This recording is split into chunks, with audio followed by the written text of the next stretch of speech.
मैंने तंजीम इत्तेहाद सूफिया तंजीम बनाई है मालेगांव शहर में, जिसमें तकरीबन 100 के लगभग हजारों के जिम्मेदारान की एक तंजीम है।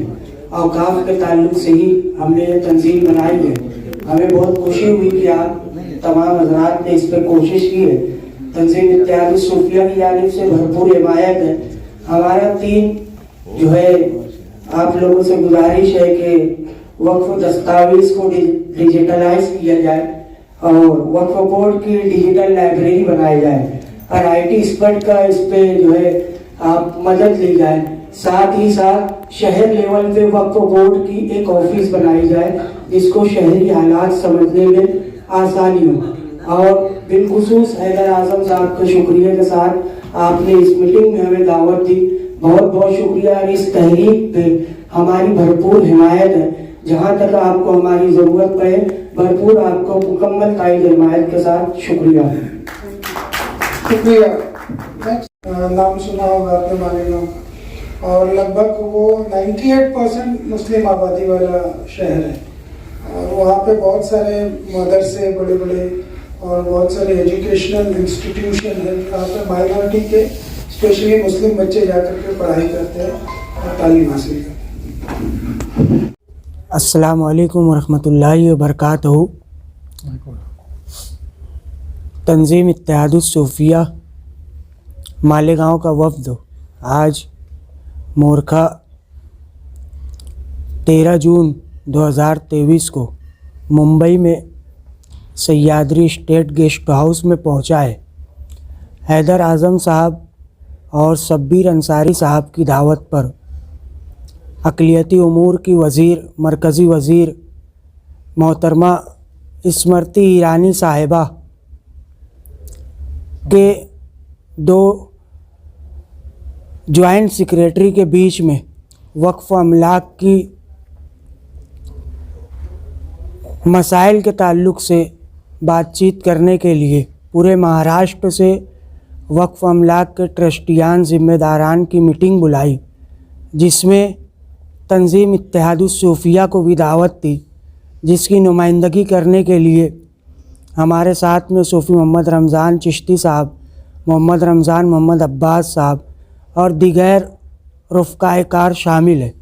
हमारे मुतालबात में हमने जो मुतालबा रखा वो सबसे पहले ये रहा कि वक्फ़ दस्तावेज़ को डिजिटल किया जाए और वक्फ बोर्ड की डिजिटल लाइब्रेरी बनाई जाए और IT प्रैक्टिस के ज़रिए इसकी मदद ली जाए। और दूसरे मुतालबात में ये रहा कि जो इससे पहले 2019 में BJP गवर्नमेंट ने सर्वे कराया और वो सर्वे किसी को मालूम किसी को नहीं मालूम, फिर भी 93,000 हेक्टेयर ज़मीन डिक्लेयर की। हमारा मुतालबा ये है कि इसे शफ़ाफ़ तरीके से जो है इसे सर्वे किया जाए और इसे डिक्लेयर किया जाए कि वक्फ अमलाक की ज़मीन महाराष्ट्र में कितनी है और कहाँ पे है, और इसे डिजिटलाइज तौर पे शो की जाए। और दूसरा मुतालबा ये रहा कि वक्फ अमलाक के ताल्लुक़ से शहर वाइज भी ऑफिस का क़याम किया जाए और वक्फ बोर्ड में स्टाफ को बढ़ाया जाए। इन तमाम मुतालबात को सुनते हुए वज़ीर अक़लियती उमूर जनाब स्मृति ईरानी के दोनों जॉइंट सेक्रेटरी ने इसे पॉइंट किया और इसे जल्द से जल्द पूरा करने के लिए यकीनी बनाया है। शुक्रिया। नमस्कार और आदाब सबको। मेरे को फरवरी में हज का चार्ज मिला तो मेरे को ये लगा कि मेरे से, क्योंकि मेरे को ज़्यादा हज के बारे में मालूम नहीं था, तो मेरे को एक ही लगा कि मेरे से कोई गलती ना हो जाए। तो मैंने अपनी पूरे दिल से शिद्दत से कोशिश की कि मैं अच्छी तरह से कर पाऊँ। एंड आज हमने काफ़ी कोशिश की, काफ़ी मेहनत की, काफ़ी चेंजेस की। एक चीज़ मैंने जो महसूस की कि बातचीत करने की ज़्यादा ज़रूरत है, क्योंकि गवर्नमेंट अगर चाहती भी है और जो चेंज करती भी है, आइडिया यही है कि उसको इम्प्रूवमेंट किया जाए, बट आप लोगों को वो पहुंचना चाहिए। सेम चीज में अभी मेरे को ऑनरेबल मिनिस्टर मैडम ने बोला कि आप भी जाइए, तो मैंने बोला मैम कि भी हज का काम चल रहा है तो जिस वक्त जाएंगे तो मेरी जरूरत शायद ना हो, बट अब मेरे को समझ आ रहा है कि मैडम ने क्यों भेजा।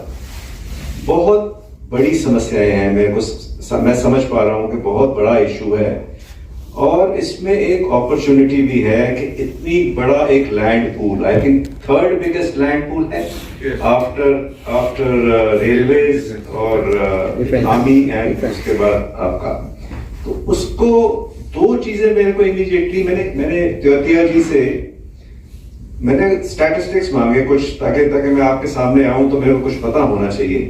तो मैंने बोला पिछले 3-4 साल में कितनी कंप्लेंट्स आई सेंट्रल वक्फ काउंसिल को, तो 580 कंप्लेंट्स आई। उनको हमने जब एनालाइज किया तो बेसिकली 3 कंप्लेंट्स मेन निकल के आती हैं। सबसे बड़ा तो ये है कि एंक्रोचमेंट, सबसे बड़ा इशू अगर वक्त में आज है, उसमें सहमति होनी चाहिए कि एंक्रोचमेंट का इशू है। दूसरा इशू है मुतवल्लियों के अगेंस्ट बहुत कंप्लेंट्स है कि मुतवल्लियों ने ही कब्जा कर लिया या गड़बड़ कर ली।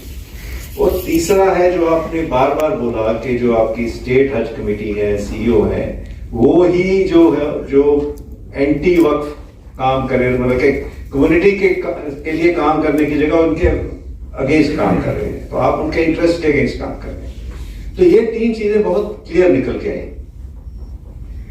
तो ये चीजें मैडम भी बार बार हमसे मांग रही है कि क्या इश्यूज हैं और क्या मसाइल हैं जो कि एक बार समझ आएगी तो उसको हम रिजॉल्व करेंगे। और आपके बीच में आने का मतलब भी यही है कि आपसे समझें कि इश्यूज क्या है, तभी अगर हम कुछ चेंज करना चाहें या अगर कुछ इंप्रूवमेंट लाना चाहें तो हमें पता होना चाहिए। एक जो मेरे को चीज क्लियरली समझ आई कि ट्रांसपेरेंसी की बड़ी जरूरत है कि कितनी जमीन है, उसका बेसिक पर्पस क्या था, अगर वक्त बनाया गया वो किस काम के लिए। मैं शायद सही वर्ड ना यूज कर पाऊं क्योंकि मैं आपकी कम्युनिटी से नहीं आता हूं, बट मोटा मोटा मैं समझ गया कि अगर वक्त बनता है तो उसके पीछे कोई ऑब्जेक्टिव रहता है, तो वो कंप्लाई हो रहा है कि नहीं हो रहा है ये शायद अच्छी तरह कोई देख भी नहीं पा रहा। उसके बाद जो इनकम आ रही है उसको प्रॉपरली इनकम अकाउंट फॉर भी हो रही है कि नहीं, उसको अकाउंटिंग सही है, उसकी ऑडिटिंग सही है। अगर वो इनकम अकाउंट फॉर होगी तो ही तो आप पे खर्ची जाएगी। और बिल्कुल आपने वजह फरमाया कि अगर आप इतना बड़ा लैंड पूल हो तो आपको तो किसी गवर्नमेंट की और किसी की हेल्प की कोई जरूरत ही नहीं होनी चाहिए। इसका रेंट ही इतना आना चाहिए कि आपकी सारी कम्युनिटी की एजुकेशन हो जाए। आज अगर सबसे बड़ी अगर जरूरत है कम्युनिटी को तो वो एजुकेशन की जरूरत है। अगर एजुकेशन हो जाएगी तो 99% मसाइल खत्म हो जाएंगे। तो ये गवर्नमेंट भी यही चाहती है कि इसको कैसे ट्रांसपेरेंट किया जाए, कैसे इसको सबसे पहले जो आपने ये शख्स है उन्होंने बड़ी अच्छी बात की जो वामसी पोर्टल की, तो जियो टैगिंग का ऑब्जेक्टिव यही था कि आज हमें पता ही नहीं है कि कौन सी लैंड कितनी है, कहाँ अवेलेबल है, उसको एक पूरी मुहिम बना के शायद हैदर जी एक ये अच्छा एक सुझाव हो कि आप हर डिस्ट्रिक्ट में एक मूवमेंट चलाइए जिसमें कि अगर किसी भी शायद लॉयर हो, जैसे वो पीछे रिजवी साहब राइट तनवीर साहब, सो ऐसे हर डिस्ट्रिक्ट में एक आप अपनी अवेयरनेस कमेटी बना लीजिए जो किसी का भी लैंड का इशू है, आप फाइट करिए समथिंग जस्ट, क्योंकि आपको ही आगे आना पड़ेगा, गवर्नमेंट तो आपको साथ देगी ही देगी। और लैंड रिकॉर्ड्स आपके जो हैं वो बड़े क्लियर होने चाहिए। अगर लैंड रिकॉर्ड्स क्लियर होंगे, डिजिटाइज होंगे, किसी ने बोला डिजिटाइज होंगे तो 99% समस्याएं खत्म हो जाएंगी। और अकाउंट्स को क्लीन होने की जरूरत है, ऑडिट होने की जरूरत है। मोटा मोटा मेरे को ये आज, क्योंकि मैं इधर आप इस हिसाब से आया कि मैडम ये आपको मैं बता सकूं कि मैडम कितनी इंटरेस्टेड है कि इनको मसाइल को समझाया जाए, उनको रिजॉल्व किया जाए। इसीलिए हम तीनों लोग आए हैं एंड काफी हद तक हम ये बहुत यूजफुल रहा सेशन, एंड आपने राइटिंग में भी दिया है। और अगर इसके बाद भी जो लोग नहीं आ पाए, अगर आपको कोई आइडिया हो और शायद हम बाद में भी बुला सकते हैं, तो जब हम आगे बढ़ेंगे तो मैं बहुत आपका धन्यवाद करता हूं कि आप सब आए, दूर दूर से आए एंड हम आपके साथ हैं। डेफिनेटली ट्राई करेंगे कि इसको हम ठीक कर पाए जो दरअसल और शब्बीर अंसारी साहब का शुक्रिया अदा करना चाहूँगा कि उन्होंने पूरे महाराष्ट्र से अलग अलग जगहों से लोगों को यहाँ बुलाया और इस प्रोग्राम को ऑर्गेनाइज किया है। आप सबकी बातें हम लोगों ने सुनी हैं, बहुत सारे प्रॉब्लम्स आप लोगों ने अपने बताए हैं और इसमें से काफी सारे प्रॉब्लम्स यहाँ पे ही नहीं और जगहों पे भी हैं। तो सेंट्रल गवर्नमेंट इन सारे प्रॉब्लम्स को रिजॉल्व करने के लिए बिल्कुल कमिटेड है। ये भी एक रीजन है कि हम लोग खुद जाकर के फील्ड में लोगों से डिस्कस करते हैं और यहाँ पर आकर के हम लोगों ने आपकी बातें सुनी है और आपकी जो भी बातें हैं, भले ही आपने उसको लिख करके दिया हो या सिर्फ कहा हो, हम लोग श्योरली वापस लेकर के जाएंगे अपने ऑफिस में और कोशिश करेंगे कि ज्यादा से ज्यादा प्रॉब्लम्स कम से कम समय में हम रिजॉल्व कर पाए। बहुत सारे प्रॉब्लम्स आप लोगों ने हमें बताए, जिसमें कि एनक्रोचमेंट एक बहुत बड़ा प्रॉब्लम है और ये बहुत ही अजीब सी बात है कि जहां पर हजारों लाखों एकड़ जमीन जिस कम्युनिटी के पास हैं, विरासत में मिले हैं, उसके होने के बावजूद भी आजकल मस्जिदों में चंदा होता है, लोग 10 रुपए 20 रुपए 50 रुपए जमा करते हैं, तो उससे मस्जिद का मेंटेनेंस होता है, कब्रिस्तान का मेंटेनेंस होता है। ये बड़े अफसोस की बात है। इतनी ज्यादा जमीन ऐसे प्राइम लोकेशंस पे मौजूद है जिनका अगर सही ढंग से इस्तेमाल किया जाए तो मुझे लगता है कि कम्युनिटी के सारे बच्चे अच्छे स्कूलों में पढ़ सकते हैं। तो एक तरफ तो सरकार पूरी कोशिश करेगी कि ये सारे प्रॉब्लम्स को हम रिजॉल्व करें जल्दी से जल्दी, लेकिन इसमें आप लोगों के मदद की भी बहुत जरूरत है।